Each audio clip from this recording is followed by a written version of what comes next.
Você tem tudo para dar certo, mas não corre atrás. Talvez você conheça alguém que seja assim, ou talvez você seja essa pessoa. Essa pessoa brilhante, inteligente, com um futuro incrível pela frente, mas que por algum motivo desperdiça todo o seu potencial. Ignora todas as oportunidades, deixa a sorte passar na frente e não agarra ela com unhas e dentes. Bom, eu queria te dizer que os anos passam e algumas coisas não voltam mais. Será que você vai esperar chegar na velhice para se arrepender da vida que você queria ter, mas infelizmente você deixou passar? Vamos falar mais sobre isso? Meu nome é Letícia Souza, seja bem-vindo ao Projeto Luminis, se inscreva nesse canal e já deixa o seu like aqui nesse vídeo. Cara, sabe quando você está na escola ou na faculdade, e você conhece uma pessoa que tem tudo para dar certo, mas ela continua fazendo tudo errado? É aquela pessoa inteligente, com boas condições, que pode se dar o luxo de falhar, de errar e tentar de novo várias vezes. Você olha para ela e fica pensando: pelo amor de Deus, cara, para de estragar tudo. Enquanto você talvez seja uma pessoa pobre, com menos condições que aquela pessoa, quando essa pessoa fica adulta, quando ela fica mais velha, ela se torna uma pessoa rancorosa, amargurada, que fica enchendo o saco dos netos, falando: "Ah, mas porque quando eu era jovem eu poderia ter jogado futebol para time tal. Eu poderia ter viajado para tantos lugares, poderia ter dançado balé naquela escola, mas eu deixei as coisas passarem, eu era bobo, eu era tonta e não corri atrás." Ela poderia ter se tornado muitas coisas, mas desperdiçou tudo. A vida é uma constante de falhar e tentar de novo, mas algumas oportunidades, eu acho que vocês sabem do que eu estou falando, algumas oportunidades passam uma vez na vida, e se você não estiver atento a elas, talvez você se torne esse adulto amargurado que vive sonhando com uma vida que poderia ter, com a vida que poderia ter acontecido, mas tem que se contentar com o pouco que tem hoje. Eu acho que isso acontece em todas as gerações, tá? Eu acredito que não se limita, por exemplo, aos nossos avós, tios, tias, pais e mães. Talvez você conheça pessoas que estejam desperdiçando seu potencial agora mesmo. Mas como isso acontece, né? Como você pode perceber se você está desperdiçando todo o seu potencial e deixando a vida passar pela sua frente? Agora é aquele momento do vídeo em que você pega o seu café, fica bem confortável aí e presta muita atenção em mim, porque eu vou te passar uma receita, tá? Uma receita aqui de como desperdiçar a sua vida, como desperdiçar o seu potencial. Então, quero ver se você vai se encaixar nesses requisitos aqui, hein? A primeira coisa que eu acho que vale a gente identificar é se você é o tipo de pessoa que vive na sua zona de conforto, sempre fazendo o mínimo, sempre entregando apenas o que te pedem. E aqui eu queria fazer um parêntese e lembrar o seguinte: se você está num local do qual você não é valorizado, você tem que respeitar a si mesmo e se retirar. Isso pode ser num curso, de repente, talvez você não se encaixe naquele curso, talvez você não se encaixe naquele trabalho, porque as oportunidades não vão surgir ali naquele espaço para você, e até mesmo num relacionamento. Enfim, você entendeu, né? Eu estou presumindo aqui de que você sabe desses pontos, tá certo? Vamos voltar para o nosso tema. Viver dentro da sua zona de conforto é uma coisa muito gostosa, né, muito tranquila, não incomoda, você faz a mesma coisinha ali todos os dias, conversa com as mesmas pessoas, vai para os mesmos lugares, mas será que esse ambiente te provoca? Esse ambiente te coloca para frente, te faz pensar nas suas questões? Será que essas pessoas são boas influências para você, as pessoas que estão ao seu redor? Porque viver confortavelmente na sua bolha é muito gostoso, né, quando você está muito afeiçoado àquele ambiente do qual você faz parte, na mesmice, sempre fazendo o mesmo, mas certos níveis de desconforto são benéficos e são necessários para o seu desenvolvimento. Vamos imaginar aqui, né, a gente sempre trabalha com exemplos que você faz musculação. Você vai na academia certinho, sempre vai aos treinos, né? Mas você sempre está executando as mesmas repetições. Você está com aquele treino há muitos meses e eu me pergunto quando é que você vai continuar dessa maneira? Será que não chega num ponto em que o seu corpo se acostuma com aqueles exercícios, com aquele tanto de repetições? Até chegar num nível que você não se desenvolve mais? Você gosta de correr, por exemplo, que é um exercício que eu gosto muito de fazer, um esporte que eu adoro fazer. Você não precisa, é claro, se tornar um super atleta, um atleta que vai fazer várias provas ou ganhar medalhas, nem nada. Às vezes você só corre próximo da sua casa, que é o meu caso, porque eu gosto de correr, porque é um exercício que me faz bem, mas ao mesmo tempo eu gosto de me desafiar em alguns momentos. Então eu gosto de pegar uma rua diferente, que tem uma inclinação um pouco maior, eu gosto de correr um pouquinho mais forte em alguns dias para ver se eu consigo executar isso, né? Se eu tenho força, resistência física, fôlego para isso. E é claro, eu não estou buscando aqui ser uma super atleta, mas eu estou buscando superar um pouco dos meus limites a cada dia. E quando a gente consegue isso, é muito empoderador, dá uma sensação de liberdade, de força, de resiliência, você se sente super capaz. Então, eu quero que você se pergunte aí: será que você está se provocando um pouco e saindo da sua zona de conforto? Bom, vamos imaginar agora aqui que você saiu da sua zona de conforto, mas agora você entrou numa fase, minha filha, meus filhos, você entrou numa fase de pesquisa, de estudar eternamente e não colocar nada em prática. Esse é o nosso ponto. Pesquise para sempre, não comece nada. Você conhece alguém assim? A minha gata tá miando. Então, se vocês ouvirem ela miando aqui, eu peço desculpas aí, tá? Mas, enfim, sou uma mãe de pet, vocês sabem, né? Bom, vamos lá. Vocês conhecem uma pessoa que é assim? Aquela pessoa que cada vez que você encontra ela, ela diz que está fazendo um curso diferente, que está reunindo ideias e referências, ela vê um monte de vídeo no YouTube, compra vários cursos, mas sabe quando ela vai colocar os projetos dela em prática? Nunca. Porque é aquela pessoa que fica na fase de aprender para sempre. Ela é uma aprendedora constante. Por medo de tomar uma ação e falhar, de ser julgada pelo que ela está fazendo, né? Ter medo do olhar do outro, ela acha que precisa ser especialista no assunto para começar algo. Ah, eu vou começar na academia mês que vem. Estou estudando para o concurso, mas não faz nenhuma prova, não vai lá fazer nenhuma prova. Estou estudando para lançar um produto e nunca lança. Cara, eu tenho certeza que vocês conhecem alguém assim, alguém que está sempre na fase do planejamento. Essa pessoa não vai para frente, vão passar anos e décadas e ela continuará na fase do estudo. E é aí que tem um problema ainda maior. E esse problema é o esperar pelo momento certo. Você posterga tudo o que você faz, vive esperando o momento perfeito. Tem gente que encontra motivo em absolutamente tudo para não colocar nada em prática. É aquela amiga que fala para você que mês que vem ela vai começar na academia, mas ela vai começar mês que vem porque ela precisa comprar a roupa certa, a blusinha combinando com o shorts ou com a calça, tem que estar combinando, senão não rola. E ela tem também que comprar o melhor tênis. Não basta ser o tênis que ela tem ali para ela testar, ver se ela consegue se afeiçoar na academia. Não, ela precisa do melhor tênis para ir à academia. Ou aquele amigo que fala para você: não, eu preciso economizar, guardar uma grana para investir num projeto novo, mas todo final de semana o cidadão está num rolê gastando dinheiro que ele não tem. Então percebam que não existe um momento certo, né? Se você passa meses ou anos esperando pelo momento perfeito, você vai esperar uma vida inteira. Porque você não tem que esperar, por exemplo, passar o feriado, o final do ano, as férias, para você finalmente começar algo.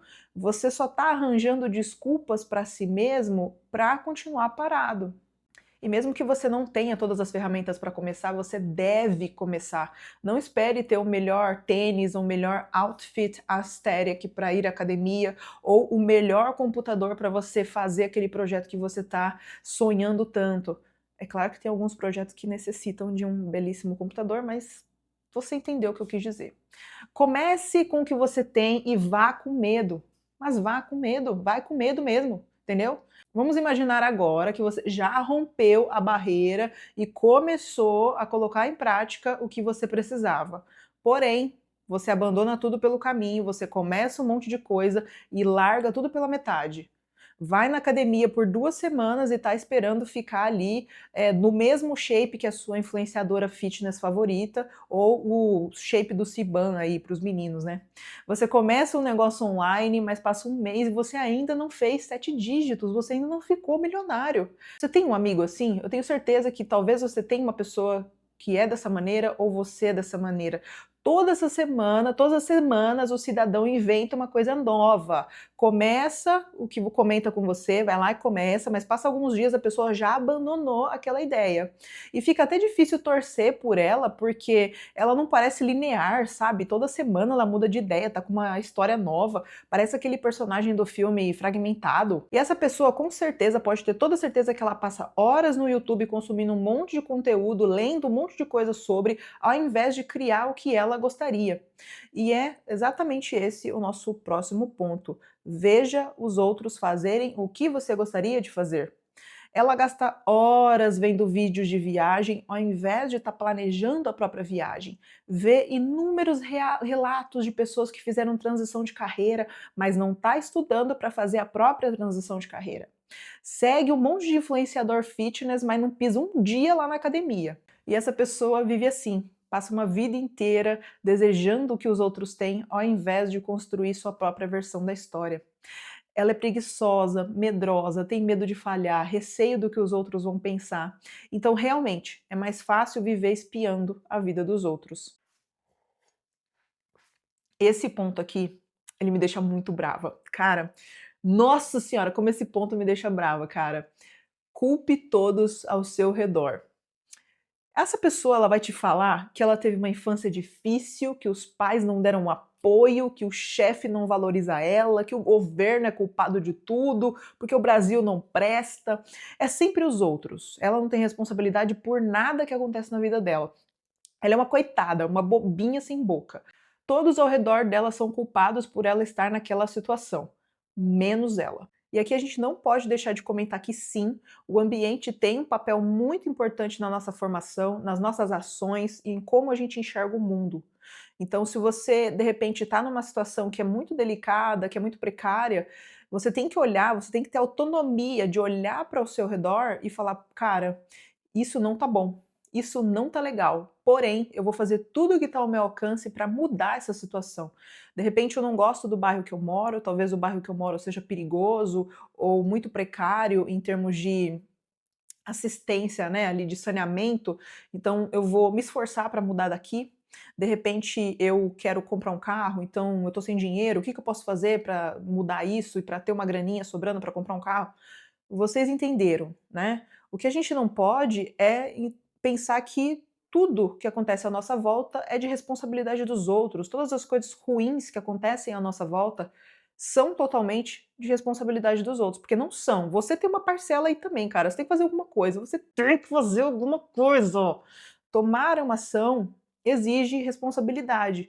Mas será que você está pronto para ela? Tá bem, vamos avançar aqui um pouco. Agora você já está com todas as ideias na sua cabeça, todos os projetos, mas ao invés de começar, você se enfia em um monte de demandas, coloca um monte de demandas na sua frente para parecer ocupado e não executar nada. Esse ponto aqui é o fique ocupado, mas não seja produtivo. Ninguém questiona uma pessoa quando ela diz que está ocupada, né? Você faz um monte de tarefa ao invés de focar naquelas que realmente vão te trazer um retorno. Sabe aquela pessoa que fica no escritório com o celular assim na orelha, para lá e para cá, falando, ai meu Deus, como eu estou ocupada, eu sou uma pessoa muito ocupada. Mas essa tarefa, essa ação de estar no telefone poderia ser um e-mail? Ou então aquela outra pessoa que não sabe terceirizar certas demandas, quando ela recebe demandas demais, ela não olha para as coisas que ela tem e fala, cara, o que eu posso terceirizar para alguém? Ela não olha, ela não faz isso. Um dia produtivo não necessariamente quer dizer um dia cheio de tarefas, mas é um dia onde você consegue realizar suas demandas de uma forma otimizada e de qualidade, sabe? O trabalho pode ser feito em 2 horas, porém você gasta 4 porque você enrola, finge que está fazendo alguma coisa realmente, não tem foco nenhum e fica ali migrando de uma tarefinha para outra, ao invés de realizar até o final uma tarefa para depois partir para a próxima. Então você passa o dia todo no escritório, sai tarde, faz hora extra e você ainda acha bonito. Nossa, como eu trabalho muito, eu trabalho pra caramba. Cara, não é assim. Você enche a sua agenda de tarefas que não te proporcionam nenhum ganho, mas quem olha de fora pensa: nossa, fulano é muito ocupado, né? Nossa, nem tem, olha, não tem um momento de pausa, sai, entra cedo, sai super tarde. Isso não é bonito não, cara. Isso não é bonito, na moral. Isso não é bonito. Dessa forma, você arranja desculpas para si mesmo para não colocar em prática o seu objetivo, seja aprender uma nova língua, uma habilidade nova para se desenvolver no seu trabalho e otimizar melhor as suas tarefas, ou até mesmo ir na academia. Ah, você tora de serviço, você se enche de serviço ali para não sobrar tempo de ir na academia. Ah, cara, putz, hoje não deu. Mas será que se você se organizar realmente, não dá? Fica o questionamento. Tudo bem, tem dia que realmente não dá, né, isso acontece até comigo, surgem demandas do nada, aparecem demandas do nada que me deixam lá presa no escritório, mas essa não deve ser a regra, tá? Não deve ser a regra. Voltando ao nosso tema. Agora vamos imaginar que você rompeu todas as barreiras de novo, tá? Procrastinação, insegurança, culpa, medo, sua agenda está organizada. Mas assim que a situação fica difícil, você abandona o barco. E esse é o nosso ponto. Abandone quando ficar difícil. Cara, eu vou falar por experiência própria aqui, tá? Eu sou uma pessoa que não desiste das coisas. Em inglês tem esse termo que chama quitter, que é desistente, e eu gosto muito dessa palavra. Eu sempre começo e termino tudo o que eu preciso. Seja uma faculdade, um curso livre, um esporte, eu sempre fui assim. Eu nunca abandonei nada. E com o passar dos anos, eu conheci muitas pessoas que são desistentes.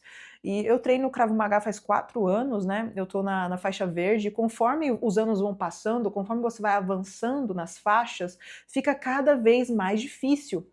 As técnicas ficam mais complexas, o professor exige mais de você. Tem dias que eu chego em casa me arrastando, com todos os membros do corpo doendo, completamente moída, sem forças nem para tomar banho, e eu entro no chuveiro, tô lá quase dormindo e penso: caramba, hoje eu me superei. Meu Deus, eu achei que eu não ia dar conta ali naquele momento, mas deu tudo certo, eu não desisti, eu levei a aula até o final, fiz a aula até o final, realizei todos os exercícios. Só que eu não conheço muitas pessoas assim. Na verdade, eu diria que elas são uma minoria. Ao meu redor tem bastante gente que é assim, mas talvez eu esteja, claro, vivendo na minha bolha. Quando uma situação fica difícil, é natural que você tenha medo e queira abandonar o barco. Pode ser que isso aconteça num relacionamento amoroso, uma demanda mais complexa no seu trabalho, um esporte que está exigindo muito da sua dedicação. Mas você vai desistir? As circunstâncias pedem que você desista? É claro que tem momentos que sim, que nós temos que desistir, porque nós somos seres humanos com limitações, então pode ser que você tenha uma limitação intelectual, amorosa, física. No entanto, se não tem um limitador muito grande ali, por que você vai desistir? Desistir quando tudo fica difícil talvez seja o que te impede de alcançar o que você deseja. O bonde da sorte, né? Eu sempre penso que um bonde da sorte, e ele passa poucas vezes na nossa vida, né, na nossa frente, mas você tem que agarrar ele quando você vê ele passando, você tem que correr até ele. Mas às vezes, mesmo que seja difícil correr atrás dele, você precisa se esforçar e ir até ele, cara. Porque essa dificuldade pode ser o teste que você estava precisando para mudar a sua realidade. E quando isso acontece, é natural que você tenha pessoas ao seu redor das quais você se inspira. Então pode ser um amigo, uma atriz, um jogador de futebol, um criador de conteúdo, alguém que você olha e fala: cara, eu queria ser como essa pessoa. Então aqui entra o ponto: se compare com quem está à frente de você. Até certo ponto, não tem nada de errado você se inspirar em outras pessoas, é claro, né? Todo mundo tem os seus guias aí, né? O problema começa quando você olha para pessoas que estão muito à frente de você, muito, tipo, anos à frente de você, sabe? Elas começaram mais cedo, elas são mais velhas, têm mais experiência, mais repertório, e você tá apenas no começo. Então você pega o produto final, o feed perfeito, a casa luxuosa, olha apenas as conquistas que as pessoas têm e esquece que existiu toda uma jornada para chegar até aquele momento. E isso é muito perigoso, porque se você não tem o resultado que você deseja, o mesmo resultado que as outras pessoas, você se frustra, desiste, não corre atrás, se sente com medo. Eu acredito que as redes sociais, por exemplo, são responsáveis por esse ponto. A gente sempre tem a impressão de que o mundo na internet, todo mundo, na verdade, na internet tem uma vida melhor que a nossa, uma casa melhor, um shape melhor, um relacionamento melhor, uma vida melhor. Mas se a gente fica o tempo todo se autocomparando, nós deixamos de construir a vida que sonhamos. E talvez você até retroceda e pense: eu não estou pronto para isso, não posso começar agora. E esse é o nosso último ponto. Você passa o tempo todo se convencendo de que não está pronto. Então você diz para si mesmo que você não tem o shape bonito o suficiente, que você não corre bem, que você não é inteligente o bastante para passar naquele concurso, e os anos vão passando e você percebe que não fez nada porque você estava se preparando para um dia que nunca chegou. E assim, com todos esses ingredientes que eu falei aqui hoje para você, você desperdiçou uma vida toda de potencial. Não conquistou aquela pessoa especial, não subiu de cargo na sua empresa, não alcançou um salário melhor, não construiu o corpo que deseja. Beleza, Letícia, você falou pra caramba, falou o dia inteiro aí, mas como é que a gente muda isso? Cara, eu acho que até certo ponto todos nós cometemos, em algum nível, alguma ação que lá na frente a gente vai olhar e falar: "Putz, poderia ter feito diferente, né, me passei um pouco, né". Mas o que aconteceu lá atrás, no passado, não pode ser mudado, e eu tenho alguns pequenos arrependimentos na minha vida que não me machucam tanto hoje, mas eu olho para trás e penso que eu fiz o que era possível dentro da maturidade que eu tinha à época. No entanto, nós sempre podemos olhar para frente. Eu sempre falo para as minhas amigas e amigos, né, que esse negócio da geração Z falar que, não vai ter futuro, né, que a gente não tem futuro, eles são muito pessimistas, falam que o mundo pode acabar amanhã por conta das guerras e da mudança climática. Cara, isso é uma bobagem sem tamanho, é uma grande bobagem, tá. Eu nasci em 97, então você pode me colocar na geração Z, e eu digo que os meus pares, alguns deles estão meio surtados. Com sorte você estará aqui amanhã, porque a expectativa de vida, ela só aumenta. Embora a gente tenha guerras acontecendo em alguns lugares do mundo, algumas, pandemias, né, a expectativa de vida só aumenta. No Brasil, por exemplo, a média de idade é de 76 anos, então você vai viver muito ainda, você tem toda uma vida pela frente, sabe, toda uma vida pela frente, você tem noção disso? Não tem motivo para você não correr atrás do que você deseja, porque você tem muitos anos ainda pela frente. E eu tô falando aqui com as pessoas que têm a mesma idade do que eu, né. Aqui no canal a gente tem uma média de idade de 25 a 35 anos, então eu queria dizer para você que você tem toda uma vida pela frente. Por que que você tem medo de tentar? Por que é que você tem medo de falhar? Por que você se importa tanto com a opinião alheia? Eu me arrependo, por exemplo, de não ter começado um canal no YouTube muito mais cedo. Eu gosto de estar aqui, eu gosto de ter esse canal, né, eu acho que me expor aqui para vocês sempre é um grande desafio que eu venho aperfeiçoando cada vez mais a cada novo vídeo, mas eu estou com uma vida inteira à minha frente para escrever, produzir e gravar o que me deixa feliz e que me dá prazer. Ficar pensando na mudança climática, na violência das cidades, na inteligência artificial, são só desculpas que você dá para si mesmo para não correr atrás de nada. Vamos melhorar isso, né? Vamos pensar sobre isso. Tá na hora de você parar de culpar os outros e começar a usar do seu potencial para mudar de vida. E eu sei que parece um papo meio coach, ao longo desse vídeo todo parece um papo meio coach, mas eu tenho certeza que você sabe que isso é verdade. Eu sou uma pessoa jovem que veio de um lugar humilde e estou conquistando as coisas que eu quero, né, que eu sonho para mim, uma coisa por vez, né, um bloquinho por vez, uma objetivo por vez, porque a vida não é fácil para quem vem de baixo. Porém, eu nunca deixei de acreditar no meu próprio potencial e das coisas que eu posso conquistar. Mas é claro que isso vem com muita investigação pessoal, em dar tempo a mim mesma, em ser generosa comigo mesma e até mesmo egoísta com o meu tempo. Então eu valorizo muito os momentos que eu estou comigo mesma, que eu posso pensar, planejar, ouvir a mim mesma e sonhar, por que não? Eu quis trazer esse tema aqui para vocês porque ele é o assunto típico que eu tenho com os meus amigos e amigas. Muitas vezes nós deixamos o medo, a frustração, a procrastinação e a opinião alheia destruírem tudo aquilo que nós temos de melhor. Então, acredito que os anos vão passando e talvez deixemos de lado os sonhos que a gente tem e nos tornamos pessoas amarguradas, invejosas e pessimistas. E eu quis trazer isso aqui para você porque eu não sei se na sua realidade você de repente tem uma pessoa que está te falando esse tipo de coisa. Eu acho que uma das coisas que a internet proporciona é nos conectarmos com pessoas que vão dizer coisas legais para nós, mas ao mesmo tempo ela proporciona uma certa solidão também. Então vale a nós investigarmos qual é o ponto de equilíbrio nessa conversa toda. Voltando a falar do tema, né? Vamos conversar aqui nos comentários. Você desperdiça o seu potencial? Você já deixou uma oportunidade escapar por bobagem sua, por medo, frustração, receio do que as pessoas iriam pensar de você? E se você tem feito algo para melhorar esse aspecto na sua vida e de fato demonstrar aí para o mundo todo o seu potencial e ser feliz com quem você é. Eu vou adorar ouvir de você, eu quero muito conversar com você nos comentários. Até o próximo vídeo, curte esse vídeo, tá? Compartilha ele para as pessoas que estão aí se resguardando em mostrar o seu talento e potencial para o mundo. Até o próximo vídeo. Tchau, tchau.